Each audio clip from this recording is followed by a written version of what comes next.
Let's talk Medicare for all. First of all, where do the candidates stand? Secondly, do we need to abolish private insurance? That's a big discussion that's going on. Do we also need to go all in and give Americans Medicare for all in one fell swoop? Or is there a way to incrementalize our way into it? And finally, let's compare Medicare for all to systems around the world and talk about the real problem as to why here in America we can't fix our healthcare system. So let's go ahead and get started. So first of all, where do the candidates stand? So with the Democratic candidates, there are three options pretty much where all the candidates fall into one of the three categories. So first would be Medicare for all, which I think we need to define what that means. That would be taxpayer funded, everybody is covered plan. It's Medicare for everybody, okay? Now, there's different ways that some of the candidates have of going into it, the amount of time it would take to implement it.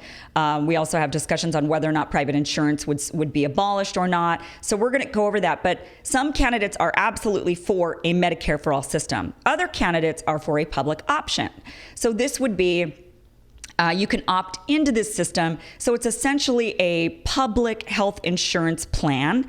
You still have your private insurance plans, but this would be a public plan that you could buy into that would be cheaper because it's kind of like how your boss is able to negotiate a cheap plan because there's so many of you that are going in and buying it.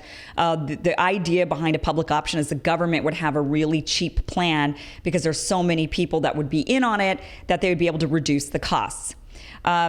The other option, the third option, is to strengthen the ACA. So it's essentially keeping up with the status quo, relying on the private insurance companies to handle everything, but regulating it. So let's talk about where the candidates stand. First of all, Medicare for all. You've got Bernie Sanders. He wrote the damn bill, right? You do have Elizabeth Warren. I know that there's some discussion on whether or not she's flip-flopping on Medicare for all. From what I've read, she's not. She is still for Medicare for all. Tulsi Gabbard is for Medicare for all. There's also questions around her and her plan. And believe it or not, Kamala Harris is actually for Medicare for all. And we're going to go through all of this, those four different candidates and their different ideas with their plans. Moving on to a public, now Kamala Harris kind of flip-flops between Medicare for all and a public option, but she has come out saying that she is for Medicare for all. She's released a plan. Okay, we're going to go over it, so hold on. Public option. The candidates for a public option would be Pete Buttigieg, Tom Steyer, Andrew Yang, and Cory Booker. So these are the guys that believe, you can keep the current system the way that it is, but if you offer a public option, people are going to go for it. Andrew Yang believes that more people will take the public option to the point where private insurance will just go out of business. They just won't be able to compete with the public option. And the last category where candidates would stand would be strengthening the ACA. So you've got just stick with the status quo. ACA is fine. Let's just go ahead and keep regulating it and undo the damage that the Trump administration has done. With that, you've got Biden and Klobuchar.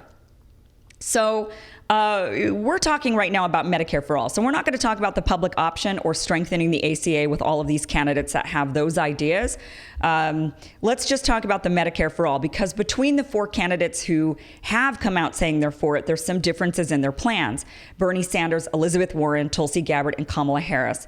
The first big question, because Elizabeth Warren just released her Medicare for all plan, which gets us to Medicare for all by year 3 of her time in office, if she were to win.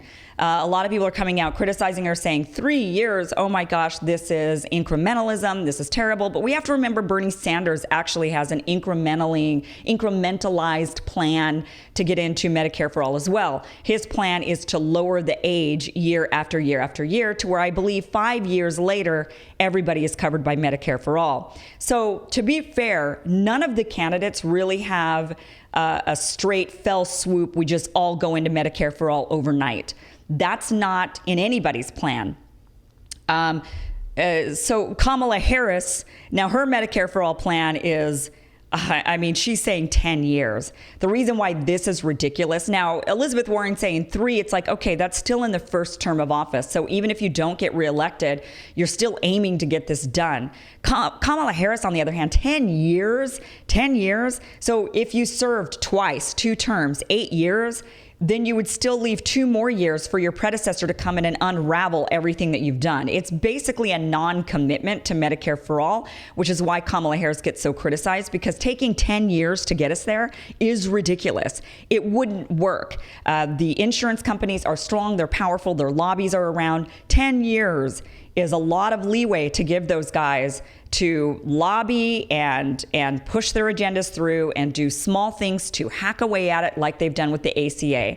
So 10 years is ridiculous. 3 years, on the other hand, I don't think that's such a ridiculous plan to get us into it in 3. Bernie Sanders, by the way, gets us into it, I think, a little longer than that.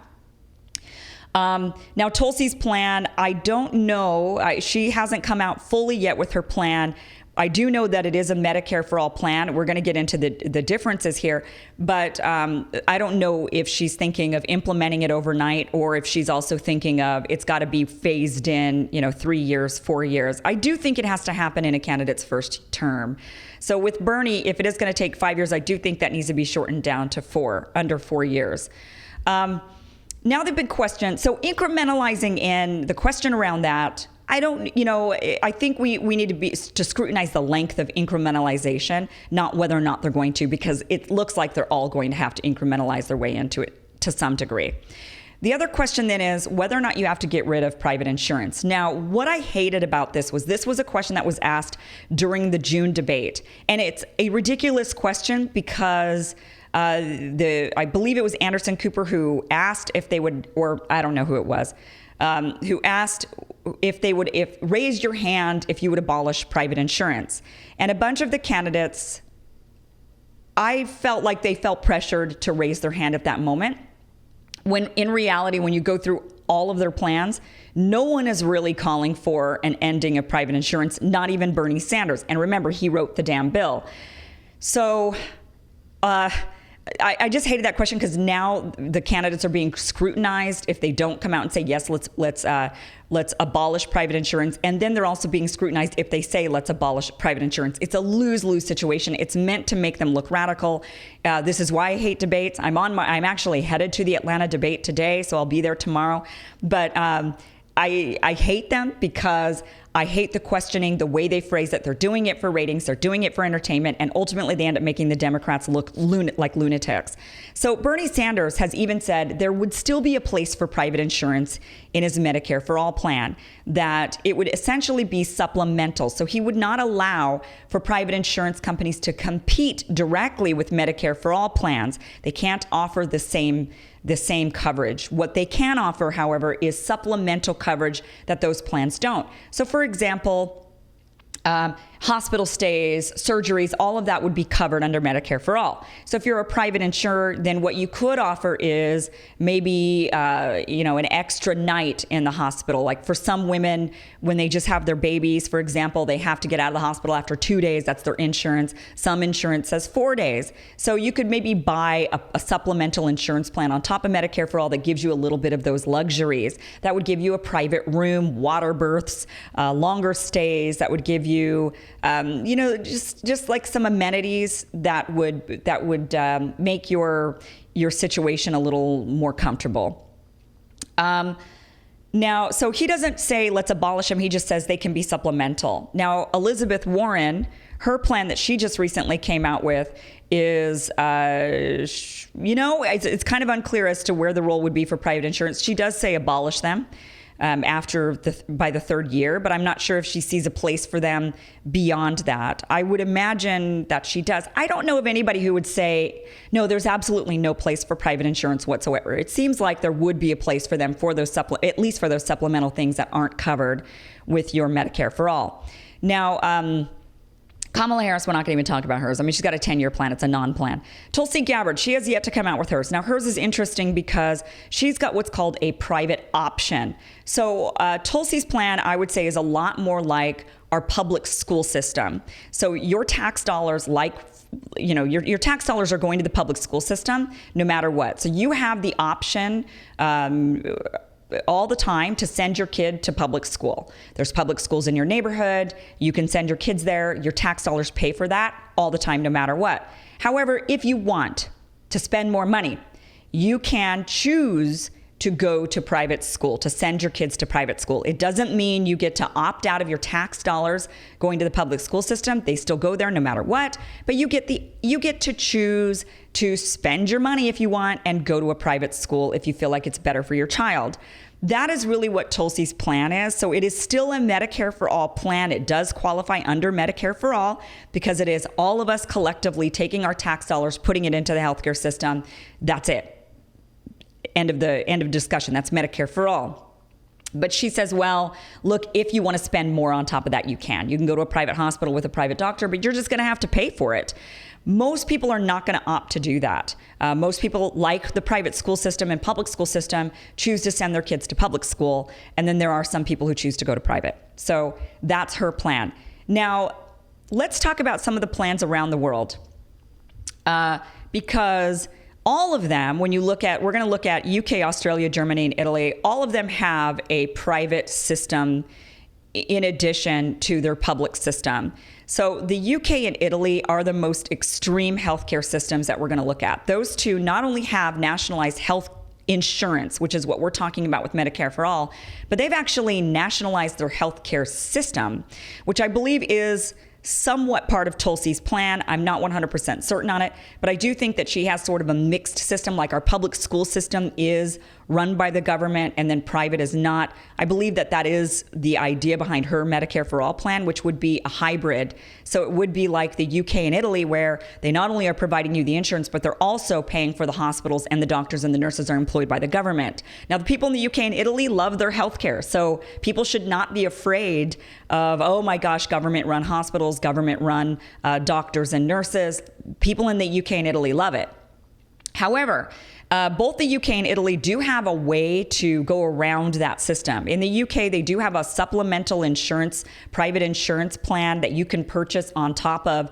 Everybody in the UK goes into this public system. If you want to buy extra special services and comforts and maybe access to special private hospitals, you can do that with the UK. You can go and buy a supplemental plan. In Italy, it's a little bit different. What you can do is pay cash out of pocket and go around and kind of skip the line for certain things. You cannot skip the line for emergencies. You know, they do emergencies based on need. But if, let's say you have a knee replacement surgery that you need in Italy, they'll allow you to just fork over the cash and skip the line. So they do both offer a way for people who are wealthy to still have better care. But everybody is cared for in Italy and in the UK. Everybody. In fact, I was in Italy last year for 3 months, and I can tell you that even the people who are begging on the street, who they looked very healthy. Everybody in Italy looked very healthy and beautiful.